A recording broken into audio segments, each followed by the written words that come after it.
Last month, I sold $2 million worth of equipment to a major company. There's no way Kevin could handle a job involving that kind of money.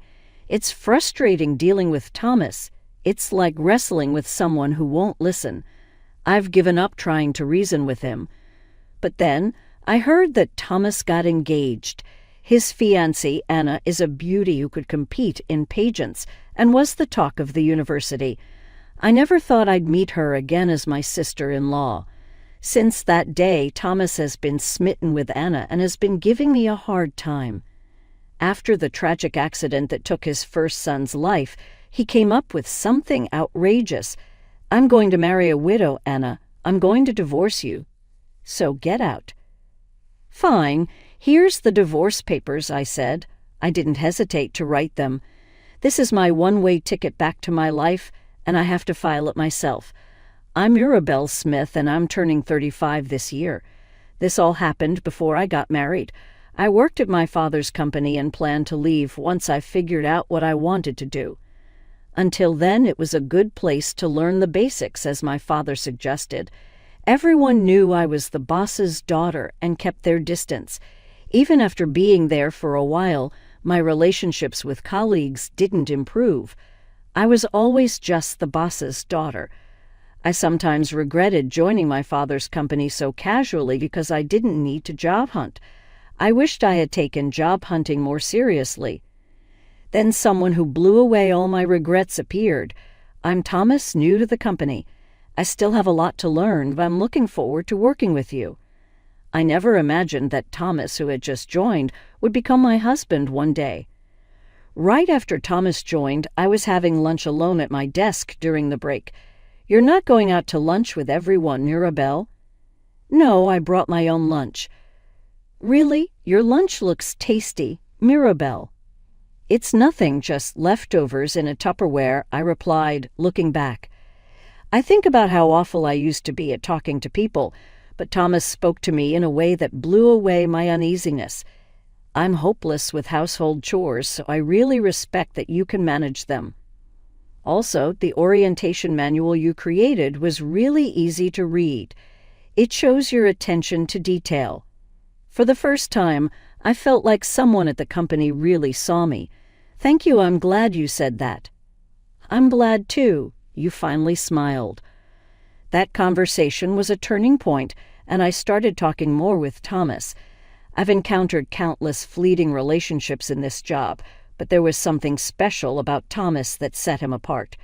Moments that click in life aren't frequent, but I was sure of it. I might just marry this man, I thought, as Thomas and I grew closer despite our busy work schedules. Seeing his smile and earnestness made me want to be by his side. Marry me despite all my flaws. Yes, gladly. Dating someone you truly love and getting married was surprising even to me. Back then, Thomas had just joined the company, but he quickly stood out with his pleasant demeanor and precision in his work. One day, I overheard a conversation in the break room that shocked me. Thomas was confidently telling a colleague, "I'll earn big and provide for you, Mirabelle. I want you to be a stay-at-home wife." At that moment, I felt an unpleasant premonition, but I couldn't just break off our engagement over that alone. I could have walked away and pretended I didn't hear it, but I wanted to know Thomas's true intentions. So I showed my face and said, "Thanks, but don't overdo it." Thomas then looked at his colleague with an expression that seemed to say, "See what I mean? A woman who quietly walks 3 steps behind her man is just right for me." Not long after this incident, I handed in my resignation and became a full-time housewife.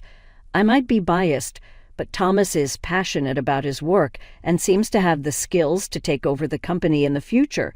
He was kind to me, so I believed we would live happily together and grow old. However, that expectation was shattered all too easily. Thomas changed once we got married, quickly showing his true colors. Now that I'm a full-time housewife, he probably thinks I can't escape. Thomas leaves everything undone, ever thinking to do housework on his own.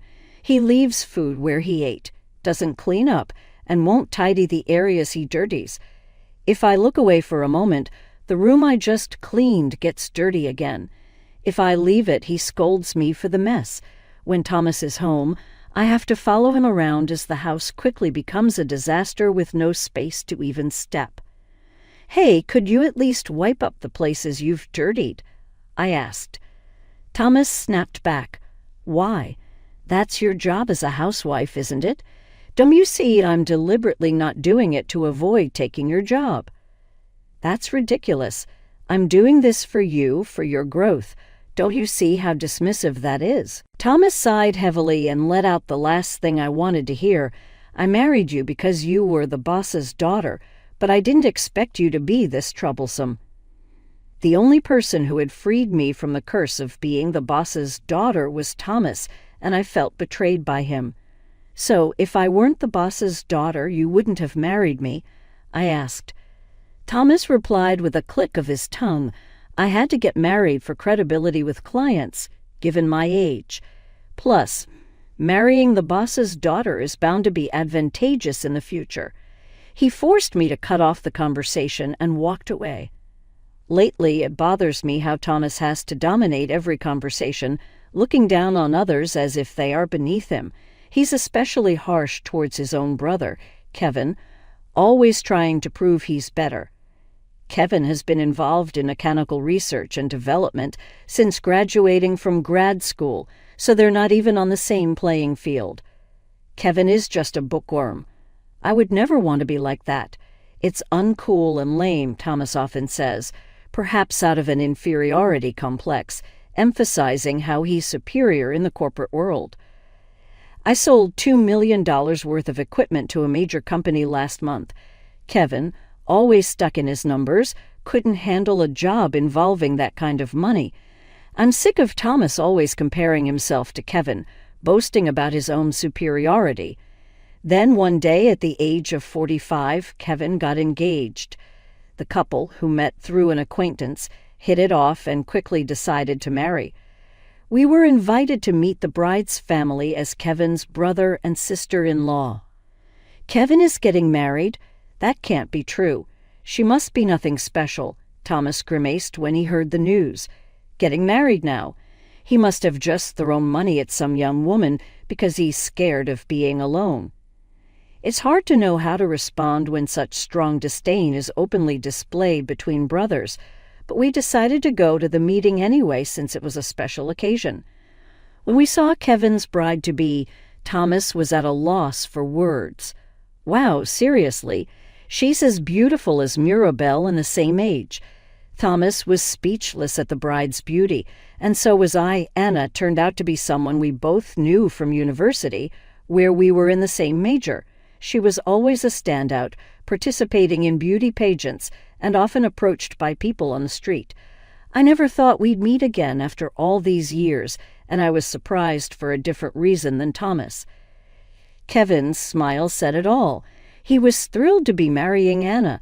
At the beginning of the meeting, there were signs of nervousness, but gradually, smiles that couldn't be hidden started to overflow.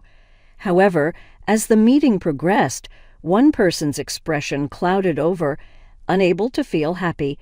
"How did Kevin get such a beauty?" "That's impossible," Thomas muttered. After returning home, Thomas, irritated and alone, threw a box of tissues. "Well, they were attracted to each other when they were introduced, weren't they? Why would a plain bookworm like him get to marry such a beauty at this timing?" "I don't know that, and she has been in beauty contests and even on TV, you know." I was thinking how Anna's beauty and fame had not faded when Thomas's frustration turned towards me. "I married you because you were the boss's daughter, but what a letdown. I rushed into a bad deal." "What is that supposed to mean? Isn't your only asset being the boss's daughter?" I felt like crying from his harsh words and attitude, but held it back. It must have been about half a year since we attended that joyful wedding when I received the news that Kevin had suddenly passed away. Apparently, it was an accident on his way home. It's a situation often seen in dramas or novels, but it feels unbearable when it happens to someone close. Just after attending his wedding, now it's his funeral. What about Kevin's funeral? Think you can make it? I expected more complaints, but Thomas's response was surprisingly different. Since it's the last time, I guess I'll go pay my respects. Plus, I'm worried about Anna. Thomas seems restless, looking around like a child during a school open day. Hey, what's up? You seem restless. No reason. Come to think of it, I started to notice something was off with Thomas right after Kevin got married. At first, it was just a slight unease. Women's fashion brands and trendy cosmetics started popping up in conversations. Recently, he's been wearing branded items and even perfumes he never used before. Hey, what's up with you lately? It's none of your business. A man needs to keep up his appearance. I get that grooming is important, but what's this receipt about? I showed Thomas the shopping receipt. All this shopping, restaurants, jewelry, sweets. What's the deal? Why are you snooping around? Just stop it. You leave it out in the entrance for all to see and then say not to look. So, can I ask what this is about? Thomas started to fumble for an excuse. Look, it's for entertaining clients. You know, I thought I'd make an early investment for the future. I couldn't conclude anything yet and didn't want to dig myself into a hole. I decided to let him play his hand a little longer since I needed to gather more evidence. Unaware or not of how I felt, Thomas began to hurl terrible words at me. Hey, what's with your look these days? What? Is something wrong? I've always thought you didn't stand out, but now your belly is starting to sag. You're nothing like Kevin's wife. Thomas had a look of satisfaction, as if he got one over on me. It's the truth, right? Are you pouting because I hit the nail on the head? Being a homemaker doesn't mean you should let yourself go. Despite this, I had admired him when we met and felt joy at being able to marry him. I never dreamed I would be the one to suggest a breakup, but it seemed Thomas had his own thoughts. One day, as I stood up to bring in the laundry, our doorbell rang at an unusual time. It was 5:00 p.m., way too early for Thomas to be home from work. Welcome home. You're early today, I said, opening the front door, surprised to see him. It didn't take long to notice something was off. Are you going out somewhere? What about dinner? Thomas's expression was different from usual. Before I knew it, he had a piece of paper in front of me. Sign this, he said. Realizing he was presenting me with divorce papers, I spoke up. A divorce? What happened? Is something wrong? Thomas sneered. I'm going to marry the widow Anna. You need to get divorced and leave. I was taken aback. I never dreamed Thomas would drive me out. He waved his hand dismissively, shooing me away like a dog. You're just in the way if you keep standing there, he said, trying to enter the house. I grabbed his arm. Fine, I said, and without hesitation, I signed the divorce papers. Thomas insisted on marrying Kevin's widow. I saw no reason to stop him. Once Thomas sets his mind on something, he's stubbornly inflexible. You file it. I'm busy. Okay, got it. I'll take care of it. With a determined look, Thomas said something outrageous. I'm going to remarry Anna and make her happy. I'm confident I can make her happier than Kevin ever could. You can manage on your own, but Anna can't. Well, maybe if that's what you think.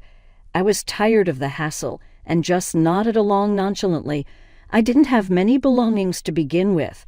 Who would have thought that not being materialistic would come in handy like this? Is this really happening?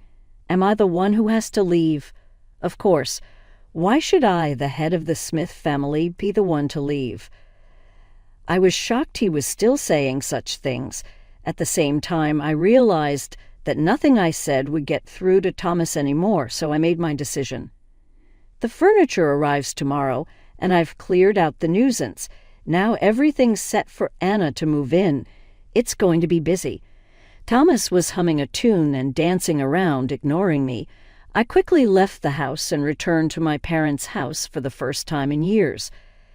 I had been living as a homemaker just as Thomas wanted.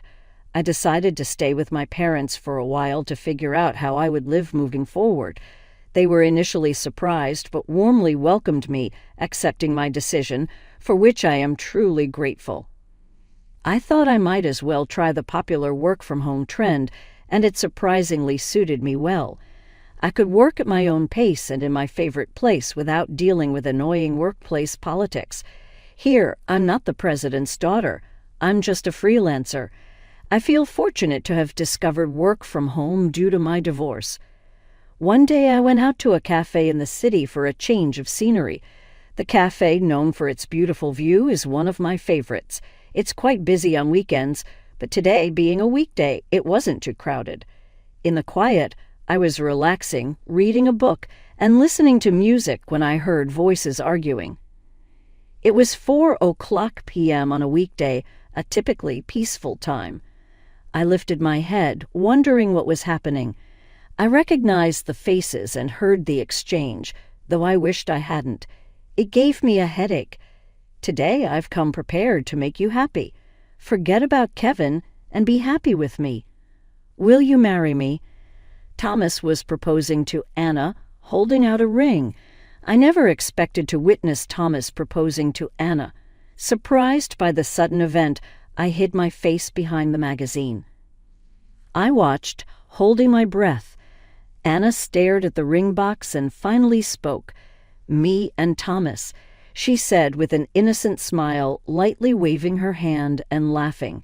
She took the ring box, opened it, and said, "Oh, I thought you might feel this way about me. I had a suspicion, but really." She took the ring out of the box and held it up to the light. "Do you think I'm the type of woman who suits this luxury brand?" "Of course, Anna. You're beautiful, and Kevin was not worthy of you. Forget about him and be with me, won't you?" Anna quietly placed the ring box next to her coffee. "Is this ring secondhand? You put it in a branded box, thinking I wouldn't notice. Do you think I don't know anything?" "No, that's not it.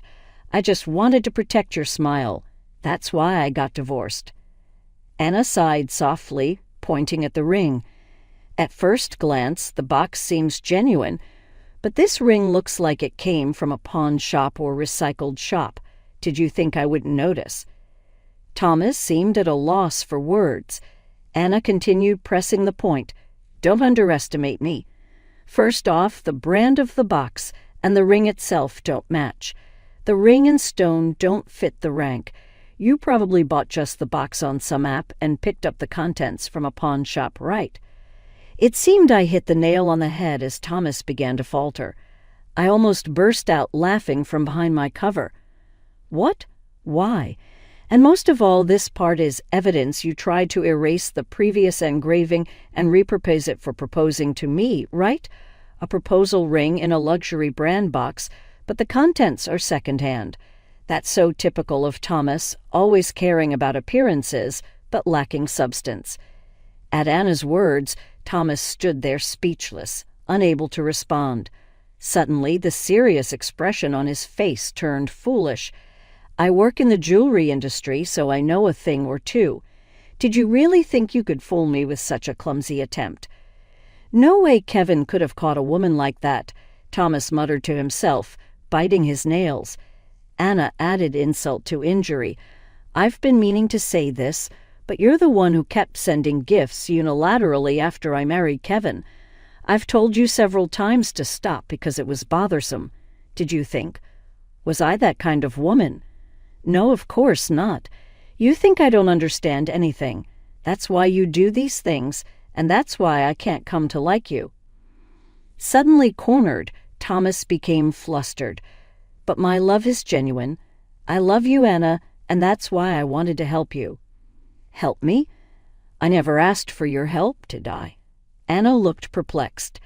Trying to attract attention with gifts or a man suddenly coming forward saying, "I want to help you," and then opening a box with a ring. "I love you so much I can provide a better life than Kevin could." Despite his self-centered assertions and tears, Anna found them utterly unrelatable. "That's exactly it. Really, it's impossible with you."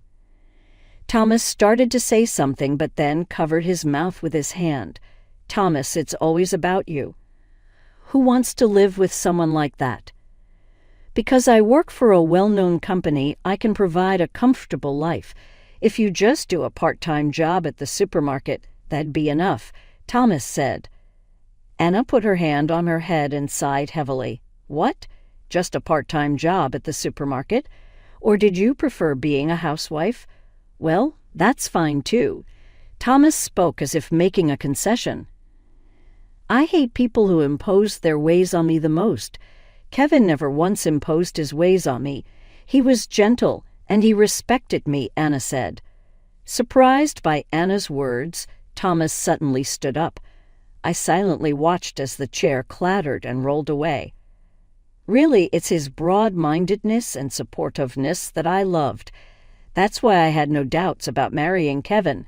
And of course, he never interfered with my career after we got married. Anna took the ring in her hand and glared at Thomas. I work here as a jewelry designer, believe it or not, so I can't tolerate how someone like you handles rings. And as a person, you're nothing compared to Kevin. What? You think I'm inferior to Kevin? Thomas had always belittled Kevin. I can do better than him. There's no way he can do something I can't, he'd often boasted. It was clear he looked down on Kevin. When we were dating, I liked Thomas's confident demeanor. But I had begun to realize it was all a facade. He had dragged along his trivial tales of bravery from his student days all this way. He was like the emperor with no clothes. I know how to live my life, and I didn't get married just to have someone make me happy. Do you think women get married because they can't live on their own? What error are you talking about? Who are you looking at when you talk? Because you're not seeing the person right in front of you, Anna said firmly. More than anything, I married because I loved Kevin and wanted to be with him. It hurts to feel that's been insulted. Rejected outright by Anna, Thomas became defensive. What? Who would want a strong-willed woman like you? Damn it, Mirabelle never did things like this. Grumbling, Thomas left the cafe. He passed by me for a moment, and I thought he might notice me, but he left without seeing me. A few days after witnessing that scene between Thomas and Anna, it was about a week since I had presented Thomas with the divorce papers. The phone kept ringing so persistently that the sound seemed to stick in my head. What was his intention in calling? I had been ignoring the calls completely, but finally I decided to check the call log on my smartphone. When I saw Thomas's name all over the history, the scene at the cafe came back to me. Despite the terrible premonition, I decided to answer the call. Hey, are you doing okay? Thomas sounded uneasy. I'm managing, thanks to you. I'm relieved you finally answered. Can we meet for a bit? There's something I really need to say in person. In person? What is it that can't be said over the phone? But Thomas pressed on. Look, I know I've caused you a lot of trouble, Mirabelle. Given his insistence, we agreed to meet at a diner near the station. He appeared worn out, his fatigue evident, wearing a crumpled shirt at 6:00 p.m. He must have come straight from work, but thinking he had been at work in that state made my head ache. As soon as we sat down at the diner, he immediately brought up the divorce papers. So, about those divorce papers from that time, you haven't filed them yet, right? I wasn't surprised by his approach. Thomas is that kind of man. When things go against him, he tries to twist the facts stubbornly, but not everything can be manipulated by his whims anymore. However, Thomas can't accept that. He can only measure things from his own perspective and convenience. Look, Mirabelle, if you want, I'm open to reconciling. You're still holding on to those papers because you're unsure, right? Thomas gestured impatiently, as if to hurry me up, but to me it made no sense. However, I quickly came up with a response. If you're talking about getting back together. That paper? It's nothing but the divorce papers. If it's about the divorce papers, I filed them right after we separated. Yes, I went straight to file them a week ago. What? You didn't have to file them the same day just because I said so. Thomas appeared flustered, but that was none of my concern. Did you forget about the divorce papers you thrust at me, saying you were going to marry Anna? I haven't forgotten. You know, it was the heat of the moment. He tried to pass it off as a joke. You haven't changed at all. At over 30, it's unlikely that a man would change just because he's told to. After being apart from you, Mirabelle, I've realized I can't do without you. You're the only one who truly understands the real me. What are you even saying? I felt nauseous listening to Thomas's self-absorbed rants. Look, it's only been a week, so I haven't told work yet. If we cancel the divorce, we can go back to our old lives. It'll be great for both of us, right? Both of us? What did you just say? So, if we cancel the divorce and go back to living in our old house, it'll be like nothing happened, right? You wouldn't want to trouble the boss, would you? You really don't understand. I sighed deeply and finally told Thomas, canceling a divorce just doesn't happen. Also, I'm consulting a lawyer about you kicking me out of the house. A lawyer? That's an overreaction for a little misunderstanding. It's you who's mistaken. After your brother disappeared, you tried your moves on Anna. When rejected, you think we can just go back. It's disgusting.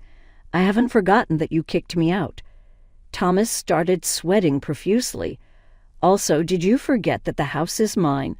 My parents gave it to us as a wedding gift in my name. No, I thought this kind of thing usually becomes the man's after marriage. Your lack of sense is beyond words. Regardless, the fact that you kicked me out has really hurt me, and I've asked a lawyer I know to proceed with it. This isn't a threat, but when he realized a lawyer was actually involved, his voice faltered. What are you proceeding with? You'll probably get a notice from a lawyer soon. Isn't it ridiculous to involve a lawyer over something so trivial? Thomas didn't seem to understand how unfavorable his position was. And one more thing, I have this document, I said, handing Thomas an envelope. He opened it, looked inside, then crumpled. You're kidding, right? Inside the envelope was a list of novelty items and supplies that had been stolen from the office. You can't say you don't remember this. Perhaps it was also meant to secure money to buy gifts for Anna. Stop making accusations just because I'm the daughter of the president. You snitch on me. Cut it out, he retorted defensively. I was annoyed by Thomas's reaction, but it was the truth. How could I possibly report on the current office situation when I'm not even there? I don't know who told, but it's clear that it's something you shouldn't do as a professional. Even though I was no longer involved with my father's company and didn't know the exact internal situation, I had noticed my father looking gloomy at home. He must feel betrayed as a father. You still don't understand the position you're in, but I guess with your mindset and common sense, you'll never understand. What do you mean by that? Are you serious? Yes, my parents are also aware of this. They know we're divorced too. Are you just realizing that now? After that, Thomas had nothing to say and hung his head. I didn't want to waste any more time. Without looking back at Thomas's table, I left the diner. In the end, everything about Thomas, from the divorce to other matters, had become completely exposed. My father, who had given the house as a wedding gift in my name, had contacted Thomas. Thomas had left the house quickly due to the awkwardness. Bad news travels fast, and Thomas's misdeeds had spread not just within the company, but also to clients and related companies. The company probably couldn't forgive his actions, left unchecked. Reassigning Thomas to a window-side department was meant to protect the company's reputation. Once seen as a promising employee due to his marriage to the president's daughter, Thomas found himself struggling as a deputy leader in a rural area. He faced constant criticism from leaders and complaints from below, pushing him to his mental limits. Despite his complaints, he kept working because he had no other job prospects and needed to pay alimony. It wasn't my department anymore, so I didn't concern myself with his problems. One day, while waiting near the clock tower at the station, I saw Thomas. Actually, he saw me first and started heading my way. glaring with such intensity that I was terrified and couldn't move. "Hey, you've messed up my life because you were so serious about submitting that divorce paper," he shouted. I couldn't understand what he was saying and just stood there. "Are you listening? Because of you, I ended up in the company's shabby housing and got shifted to field work. It's been horrible. Talk to your dad for me, will you?" He really thought that talking to my father would solve his problems. What a blissfully ignorant mind he had. Just then, I heard the voice of the person I was waiting for. "It's the same story again. I brought the police, so don't worry." Anna, seeing Thomas approaching me menacingly, had called a nearby police officer. "Sorry I'm late." From a distance, I saw that Mirabel was in trouble. "Thank you." If Anna hadn't called the police, I wouldn't have known what to do. I was too scared to move. "Really, thank you." "It's nothing, really. Besides, I wanted to have a proper chat with you, Mirabel, not just as in-laws, but as friends." "Me too. Shall we go then?" Anna and I continued our long-overdue chat over drinks. We had endless stories from college days to now, becoming in-laws, parting ways, and deepening our bonds in such a fascinating way. I'm now enjoying my life, having forgotten all about Thomas. Life without his troubles feels surprisingly carefree. I've managed to get my freelance work on track and am living quite satisfactorily. I'm no longer living at my parents' house, but enjoying my first solo living experience.